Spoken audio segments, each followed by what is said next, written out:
नमस्कार. जनअभियान न्यूजच्या नवरात्री विशेष नवदुर्गा कार्यक्रमामध्ये पुन्हा एकदा आजच्या आपल्या 7व्या एपिसोडमध्ये मी पूजा काळे तुम्हा सर्वांचं खूप खूप खूप स्वागत करते आणि नवरात्रीच्या पुन्हा एकदा तुम्हा सर्वांना शुभेच्छा देते.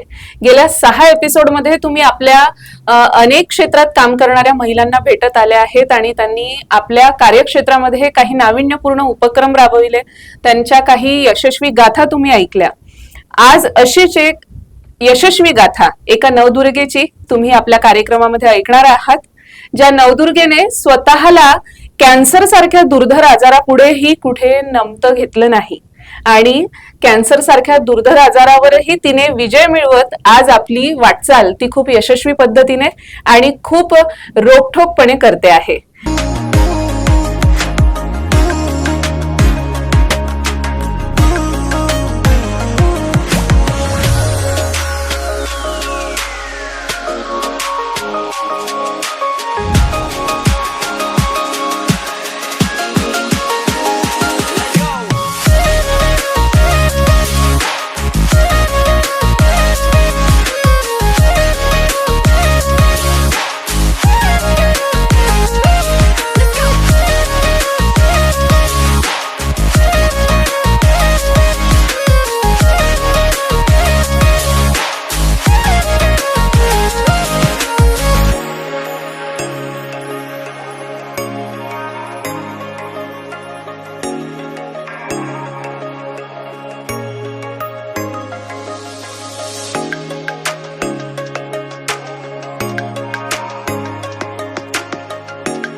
राशिदा शेख जिल्हानी असं आजच्या आपल्या नवदुर्गेचं नाव आहे आणि आजच्या आपल्या या नवदुर्गा विशेष कार्यक्रमामध्ये ती सहभागी झाली आहे. सर्वप्रथम नवरात्री निमित्त मी राशिदा शेख यांना खूप खूप शुभेच्छा देते आणि आजच्या आपल्या कार्यक्रमामध्ये तुमचं स्वागत करते. तर आजच्या आपल्या एपिसोडमध्ये नवरात्री निमित्त मी पुन्हा एकदा राशिदा शेख यांना खूप खूप शुभेच्छा देते आणि त्यांचं आपल्या कार्यक्रमामध्ये स्वागत करते. राशिदा ताई, तुमचं आजच्या आमच्या कार्यक्रमामध्ये खूप खूप स्वागत आहे. गेल्या अनेक एपिसोड पासून आम्ही वेगवेगळ्या क्षेत्रात कार्यरत महिलांच्या मुलाखती घेत आहोत आणि माविमच्या अंतर्गत काही महिला अशा आहेत की त्यांच्या कहाणी किंवा त्यांच्या गोष्टी ह्या लोकांपर्यंत जाणं फार गरजेचं आहे. राशिदा शेख ह्या पातूर तालुक्याच्या CMRC गटाच्या अध्यक्ष आहेत आणि गेल्या 3 वर्षापूर्वी त्यांना ब्रेस्ट कॅन्सर डिटेक्ट झाला, पण त्यामध्ये कुठल्याही प्रकारे न खचता न डगमगता त्या आजही आपलं काम हिरिरीने आणि रोखठोकपणे करत आहेत. तर जाणून घेऊया अधिक माहिती राशिदाताईंबद्दल. राशिदाताई, आम्हाला तुमच्याबद्दल काही वैयक्तिक माहिती की CMRCचं पातूरचं काम केव्हापासून तुम्ही करत आहात आणि त्या अंतर्गत काय काय कार्य तुमचं चालत असते. ठीक है. नमस्कार, मैं राशिदा शेख जिलानी, पातूर अध्यक्ष, महिला आर्थिक विकास मंडल माइम, लोक संचालिका साधन केंद्र CMRC पातूर अध्यक्ष राशिदा शेख जिलानी. मेरे अंडर 4000 वाया जैसा काम करते, 400 गट है, 4000 वाया काम करते. हम हमारी जो संस्था है बाया के लिए है, उनको उद्योग चालू करने के लिए लोन दिलाना ये हमारे संस्था से होता है. ICICI लोन दिलाते, HDFC लोन दिलाते. अभी मानव विकास में बड़ा सिलाई नोट पातूर में चालू है. मानव विकास में ई रिक्शा 16 गटों को, जैसे जाति वाले नवोदय, इनको 16 ई रिक्शा मिला है, गटों को मिला है. और मानव विकास में हमारी तालुके से मिला, मानव विकास पातूरी तालुका है. और अभी बीबे फोड़ने का वो भी वैसाख, चोंडी, पाचरन, चारमुड़ी, इधर बीबे जैसा बीबे लाके वो गोड़म्बी निकालते, वो भी बिजनेस हमारे अंतर्गत चालू है CMRC में पातूर में. बाया के उद्योग के लिए बाया गट में से जैसा लोन मिली तो उसमें से बाया को 10 बाया रहते, 10 बाया को मिलता बिजनेस। ऐसे से हमारे यहाँ अम्बासी में बहुत बाया ने उद्योग खड़े करे, जैसे किसका सिलाई मशीन यूनिट है, किसका पपड़ का है, किसका सेविया का है, और ऐसे बहुत बिजनेस, किसकी कटलेरी है, ऐसे चालू की है। और जैसे चालू छे बाया के उद्योग।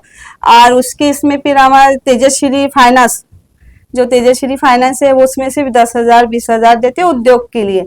कोई बकरी शेरडी या ऐसी जैसे लेते रहते, उसमें उद्योग बाया का बढ़ते रह रहा, और जैसे अच्छेच काम हो रहा हमारे सीएमआरसी पातूर में। बरोबर. आपण जाणून आहोत की माविमच्या अंतर्गत संपूर्ण महिला वर्गाला त्यांच्या उभारणीसाठी खूप मदत होते आणि वेगवेगळे उपक्रम, वेगवेगळ्या योजना त्यांच्यासाठी राबविल्या जातात. आणि या महिलांपर्यंत पोहोचवण्याचं जे माध्यम आहे ते म्हणजे या सीएमआरसी अध्यक्ष ह्या करत असतात. ह्या करत असताना आपल्याला राशिदाताई यांनी सांगितलं की तब्बल 4,000 महिला त्यांच्या अंतर्गत काम करतात. 4,000 महिलांचं संघटन सांभाळणं आणि त्यांच्यापर्यंत विविध योजनांची माहिती पोहोचवणं, त्या योजना तिथे कार्यान्वित करणं ही एक खूप मोठी वाटचाल आहे. ही वाटचाल करत असताना 3 वर्षापूर्वी राशिदा शेख यांना कॅन्सर डिटेक्ट झाला. तर कॅन्सर डिटेक्ट झाल्यानंतर सगळ्यात पहिला विचार काय मनात आला तुमच्या? कैंसर होने के बाद में तो विचार ऐसा आया था जैसा क्या होगा, फिर भी मैं डायरेक्ट जाके रिपोर्ट काढ़ी, में खुद गई दवाखाने में, रिपोर्ट काढ़ी। डॉक्टर मेरे को बोल रहे नहीं थे कि क्या है। मैं सर आप बताओ मुझे क्या है, मुझे डरने लगता, कैंसर भी रहा तो डरने लगता। मैं खुद अकेली गई थी दवाखाने में। फिर सर ने बोला कि आपको कैंसर है। मैं ठीक है। मैंने मेरे बहन को बोला था, मेरी बहन ने पहले रोना चालू कर दिया, तेरा छोटा 8 साल का लड़का है, तेरा कैसा होगा। मैंने खुद जाके ऑपरेशन करा देशमुख हॉस्पिटल में, मेरा ऑपरेशन हुआ। ऑपरेशन होने के बाद में मेरा रेडिएशन केमो रिलायंस में हुए, मगर फिर भी मैं उससे डरी नहीं। कई मीटिंग रहती थी अपने माइम की मीटिंग रहती थी, मैं उसको अटेंड करती थी। केमो लेने के बाद भी मैं मीटिंग में आती थी। मैंने वो बीमारी का कोई टेंशन ली नहीं, उसको ऐसा जैसा बुखार की जैसे ही ली। और हर बार मैं केमो लेके मीटिंग अटेंड करी। अम्बासी भी जाना पड़ा मेरे को, पातुर भी सीएमआरसी में जाना पड़ा, तो मैं गई। जब जब मेरी जरूरत पड़ी उनको सीएमआरसी वालों को, मैं वहां गई। वैसे तो मेरे लेखापाल, मैनेजर मैडम, इंजीनियर, सीआरपी और एलडीसी सभी पूरा हमारी जो टीम है सीएमआरसी की एक नंबर है। और वो मेरे को समझती, मैं उनको समझती, ऐसी कोई प्रॉब्लेम नाही. असं म्हणायला हरकत नाही की आपली इच्छाशक्ती ही आपल्याला घडवत असते आणि आपल्या इच्छाशक्तीच्या जोरावर आपण आपल्यावर आलेल्या कुठल्याही संकटाशी सामना करून आपलं ध्येय गाठत असतो. आणि त्याचं एक मूर्तिमंत उदाहरण म्हणजे आजची आपली नवदुर्गा राशिदा शेख. कॅन्सर सारख्या दुर्धर आजाराला कुठल्याही प्रकारे न घाबरता किमोथेरपी सारख्या भयानक यातना सहन करून सुद्धा राशिदा शेख ह्या त्यांच्या सीएमआरसी बचत गटाच्या मीटिंग्स किंवा कुठल्याही कामासाठी अतिशय उत्साहाने हजर राहिल्या. त्यांच्या म्हणण्याप्रमाणे की त्या आजाराला त्यांनी तेवढ्या गांभीर्यानं घेतलंच नाही, उलट त्यांच्या कामामध्ये अधिक त्यांचा उत्साह दिसून आला. तर ही गोष्ट खरंच एक जिवंत मूर्तिमंत उदाहरण आहे आपल्या पुढे की जर का आपण ठरवलं तर आपल्यावर आलेली कुठलीही अडचण ही लहान करून आपण आपल्या ध्येयाकडे वाटचाल करू शकतो. तर आपण राशिदा शेख यांना पुन्हा विचारूया की आपल्या घरात कोण कोण असते आणि या सगळ्या विषयानंतर तुम्हाला माविम कडून कशी कशी मदत मिळाली? माइम से तो मदद मिली। घर में मेरे 2 लड़के और मैं और मेरा मिस्टर 4 लोग हैं, और मेरी सास 5 है जैसा। माइम से इसी मदद मिली। जब भी हमें को जरूरत पड़ी लोन से तो मिली हमको। आईसीआईसी की लोन मिली हुई है। पहले तो हमको सब में पहले हमारा गट स्टाफ हुआ था तो 20,000 मिले थे उसके कोऑपरेटिव बैंक आलेगांव, क्योंकि वो ज्यादा लोन नहीं देते थे। फिर हमने इधर खाता खोले 2009 में। हमने पहले आलेगांव में खाता ओपन किया था तो वो लोन नहीं दे रहे थे, उसके कारण हमको यूनियन बैंक में, तो 2011 में हमने यूनियन बैंक में खोले तो वहां से हमको लोन मिली। तो वही लोनों की वजह से गाड़ी वगैरह, घर वर, जैसे मेरा नहीं, हमारे पूरे बाया का लोनों की वजह से गट में आने के बाद में लोन मिली, उसकी वजह से हमारा बिजनेस चला और उसकी वजह से हम आगे। माइम की मदद है, सीएमआरसी की भी गटों की लोन मिली तो उसमें पैसा मिला तो बिजनेस सभी बाया करते, मैं भी किया। मेरा भी बिजनेस था कपड़े का, ज्वेलरी का, ये मेरा बिजनेस था। बम्बई से लाके बेचती थी मैं। अच्छा, बम्बई से आपके जो पूरे पातुर तालुके में कौन से उद्योग आपने महिलाओं के लिए दिए हुए हैं? अभी तो जैसे लोनों में से हमारे जो गट है गट में लोन मिलती ना, उसमें लोन लेके बाया कि देखो पेट गरनी है हमारे यहाँ, और आटा चक्की भी है, और उसके हल्दी का भी नोट है, हल्दी निकालते, और पपड़ सेविया, और किसकी कटलरी है, किसके सिलाई मशीन नोट है। ऐसा कुछ भी नहीं है। कुल्लाया पपड़ जो हाथ से बनते ना, चीक निकालते, वो चीक निकाल के भी कुल्लाया पपड़ बना के वो भी बाया हमारे गट के बेचते जी। और ये उड़द के मूंग के जो पपड़ आते उसको भी लाट के, हाथ मशीना तो है ही, और हाथ से भी लाट के, ऐसे 2-3 बाया है गट में के जो हाथ से लाट के 300 रुपए किलो से बेचते हो जी। चीक के, इसके घी के कुल्लाया और पपड़। जी। हाँ। तो पूरा साल भर जो आपका काम का शेड्यूल रहता है, तो वो आप कैसा रहता है? आपको मीटिंग लेना, हर जगह पे जाकर उनको विजिट करना, हाँ, विजिट तो करके ये दिन भर आपके सेहत का ख्याल रखते हुए ये सब कैसे मैनेज करते हैं? सेहत का ख्याल बोलते उसमें मीटिंग लेने में तो मेरे को तो बीमारी का सेहत का कुछ फर्क पड़ते नहीं। 5 सवेगिने है हमारे, जब जिसकी भी तरह विजिट रही उनको एक एक कुछ 7-7 गौ है, 7-8 गौ है, जिसको विजिट, जो गांव में विजिट का काम पड़ा, कोई अड़चन आ गई तो बोलते अध्यक्ष मैडम हमारे साथ चलो, तो मैं उनके साथ जाती, जो अड़चन है वो छुड़ाती, विजिट देती मैं। ऐसे मैं बहुत गाँव को जाई हुई हूँ, पूरे जितने पातुर तालुके में खेड़े में उतने घूमे हुई हूँ, पूरे गट को विजिट दे के आई हुई हूँ। जी। हाँ। और जब भी अकोला आना रहता है और अकोला में आपके मीटिंग्स रहते हैं, तो आपके लिए कौन, यानी घर से कोई मदद करता है या फिर आप अकेले आते जाते हैं?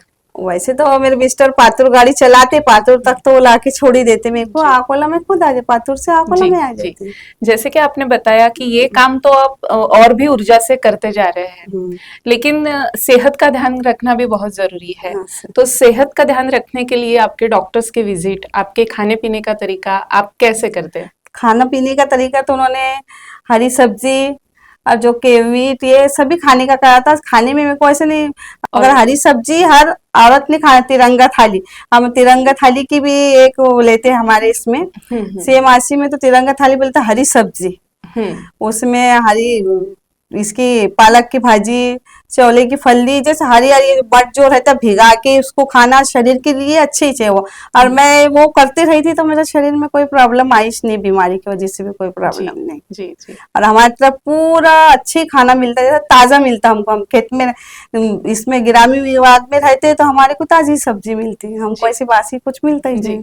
डॉक्टर ने आपको क्या क्या सेहत के लिए क्या क्या बोला है और क्या केयर करने के लिए कहा है? बस ये खाने पीने पे ध्यान देना अपने। हाँ, वो तो मैंने दिया इस पूरा, जो दवाई है दवा वया, जैसे उन्होंने मेरे को 7-8 महीने तक दवाई दी थी, बाद में मेरे को दवाई की भी जरूरत नहीं पड़ी। जी। हा एक खूप जाणून घेण्यासारखा मुद्दा आहे की प्रत्येक महिलेने जेव्हा एखाद्या अशा आजाराला जर आपण बळी पडतोय, आपण बघतोय असंख्य महिला आज गर्भाशयाचा कॅन्सर म्हणा किंवा स्तनांचा कॅन्सर म्हणा, अशा काही कॅन्सर्सला बळी पडतात आहे, आणि जेव्हा त्यांना माहिती होते तेव्हा भरपूर उशीर होऊन गेलेला असतो।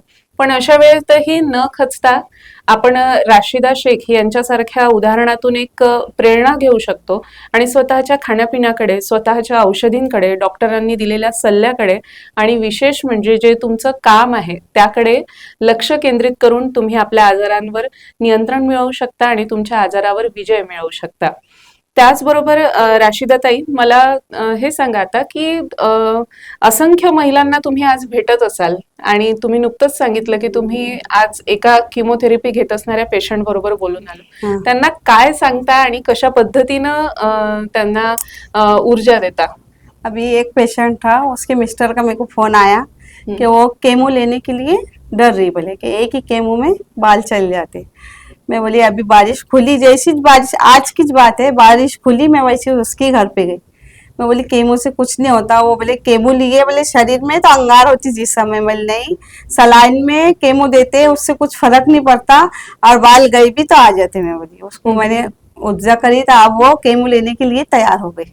नहीं तो वो केमो नहीं ले रही थी, बोले नहीं मेरे बाल चल जाएंगे, मैं मरी भी तो चलता। मैं बोली उससे तेरा इलाज पक्का हो जाएगा, केमोथेरेपी और रेडिएशन, इससे इलाज पूरा पक्का, शरीर में के जितने भी कीटाणु रहते हो केमोथेरेपी से मार देता।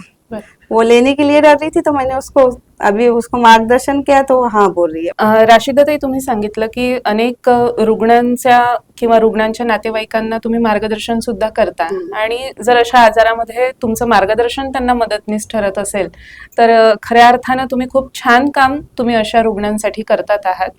याचबरोबर काही महिलांना आता अशा आजारांची लागण होऊ नये किंवा अशा आजारांना त्या बळी पडू नये यासाठी काय विशेष काळजी घेतली पाहिजे त्यांनी? जैसा प्लास्टिक जो अपन यूज कर रहे हैं उसमें ज्यादातर तो कैंसर ही पैदा हो रहा। और सब्जी लाने के लिए भी प्लास्टिक में ला रहे अपन। ऐसे कपड़ों की थैली हमारे इनोट पे सिए जाती है, आप कोई भी जैसा घर पे भी सिए तो थैली में ही सामान लाओ, कपड़े की थैली में लाओ।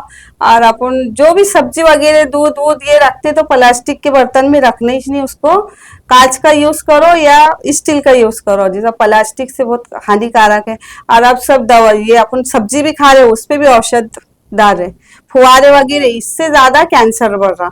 मैंने ऐसे ऐसे पेशेंट देखी रिलायंस में 7-7 साल के बच्चों को कैंसर, माँ के पेट में के बच्चे को कैंसर। मेरे जो केमोथेरेपी चालू थी मेरे को बहुत जैसा मेरे को तो मेरा खुद का बुरा लगता है, मगर लोगों का जब मैंने छोटे छोटे बच्चों को कैंसर देखा तो मेरे को तो बहुत, मैं फिर उससे ऐसा मेरे दिल में से ही निकाल दी कि मेरे को कैंसर है, मैंने अच्छी तरह से मेरा इलाज करी। और अभी लोगों को भी किसको हुआ मैं खुद जाके मिल के आके उनको सलाह देती, केमो लो, रेडिएशन लो और इलाज करो पूरा। जी अभी पातुर के लिए आपके बहुत सारे नियोजन होंगे, हाँ, महिलाओं के साथ बढ़कर आपको आगे काम करना है। हाँ, अभी तो है जी, तो क्या क्या नियोजन है और आपका क्या सपना है आपके खुद के लिए? हमारा ऐसा सपना है कि हमारे सीएमआरसी के खुद के ऑफिस हो ना, हमारा वो भी फ्लैट लेने की भी हमारे चालू है। खुद का जैसा अकोला सीएमआरसी को बिल्डिंग बनी वैसी तो नहीं कर सकते, मगर उससे थोड़ा कम। यूं भी हम 2nd नंबर पे है, वो 1st नंबर पे है, मगर हमारी पूरी इच्छा है कि हमारा खुद का ऑफिस हो, हमारे भाई और ज्यादा बिजनेस करें जी, ये पूरा हमारा इच्छा ही है। और हम इसमें चालू है, अभी हमने 2-3 प्रोजेक्ट डाले, सब प्रोजेक्ट ऐसे डाले हुए हैं। अब जो मिला मानव विकास में तो वो देंगे, जब डाले हुए प्रोजेक्ट। तर अशा प्रकारे आज आपल्या एपिसोड मध्ये सहभागी असणारी नवदुर्गा राशिदा शेख यांची गोष्ट आपण ऐकली आणि पुन्हा एकदा आजच्याही या गोष्टीमधून आपल्याला खूप मोठी प्रेरणा मिळते आहे की आज आपल्यावर आलेल्या कुठल्याही शारीरिक आजाराला आपली अडचण न समजता त्यातून उत्साहाने उभं राहून त्यांनी आपल्या कार्याची वाटचाल सुरू ठेवली आणि आज यशस्वीपणे कॅन्सरवर त्या विजय मिळवून आपले जे काम आहेत त्या अतिशय सशक्तपणे करतात आहेत. तर पुन्हा एकदा जनअभियानच्या माध्यमातून आपण त्यांना नवरात्रीच्या शुभेच्छा देऊया, त्यांच्या निरोगी आरोग्याची कामना सुद्धा करूया आणि त्यांच्या यशस्वी आयुष्यासाठी भविष्यातल्या वाटचालीसाठीही त्यांना खूप खूप शुभेच्छा देऊयात. तर राशिदाताई आपले खूप खूप आभार. आज तुम्ही आपल्याबद्दलची खूप छान माहिती आणि आपले अनुभव आमच्या प्रेक्षकांबरोबर शेअर केले. त्याचबरोबर आपल्या महिला वर्गाला, आपल्या मैत्रिणींना खूप मोठा एक संदेश तुमच्या माध्यमातून गेला की त्यांनी आपल्या निरोगी आयुष्याकडे आणि आपल्या कामाकडे अधिक जाणीवपूर्वक लक्ष देणे गरजेचे आहे. त्यासाठी आपले मनपूर्वक धन्यवाद आणि पुन्हा एकदा आभार. आज तुम्ही आमच्या कार्यक्रमामध्ये सहभागी झाल्याबद्दल मनपूर्वक धन्यवाद. धन्यवाद.